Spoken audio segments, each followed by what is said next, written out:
Текстилците и кожарите дефинитивно не можат да ги издржат зголемените плати и високата цена на енергенсите, без да добијат повеќе пари за нивната работа од странските партнери. Нивните пресметки се дека покачувањето треба да бидат најмалку 20 до 30% за тие да продолжат со работа. Па според нас или нашите барања се минимум 20%. Зголемување на цените на постоечките цени за да може да се ги исполниме сите услови спрема вработените. Меѓутоа, сега сме барем дел од фирмите сме во преговори, бидејќи со толков процент не се сложуваат странските партнери. Најтешко е што многу тешко во Германија, која што е најголем партнер, многу тешко се постигнува покачување на цена. Во моментот и заради кризата, и заради Украина, заради кризата во самите земји, скоро е не невозможно, меѓутоа многу тешко да се постигне некое покачување на цените. Со оглед дека кризата е глобална и се однесува и на странците, прашањето е дали тие ќе успеат да го добијат планираното.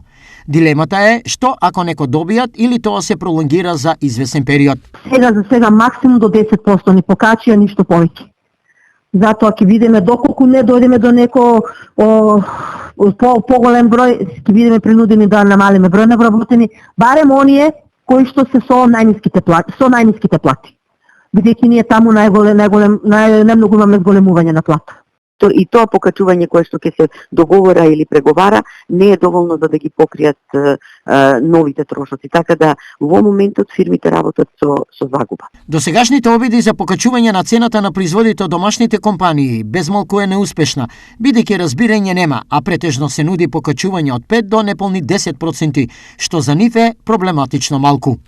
Во преговорите за цените досега проблеми имало, но на крај решение секогаш се наоѓало, особено за партнерите од Германија, Холандија и Белгија. Но овој пат запнато е и со нив, бидејќи сегашната неизвестност и за нив е поголема од изминатите 2 пандемски години.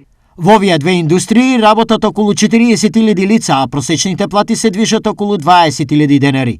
Дополнително, со постојаното покачување на струјата, месечните сметки се околу 6 до 7.000 евра.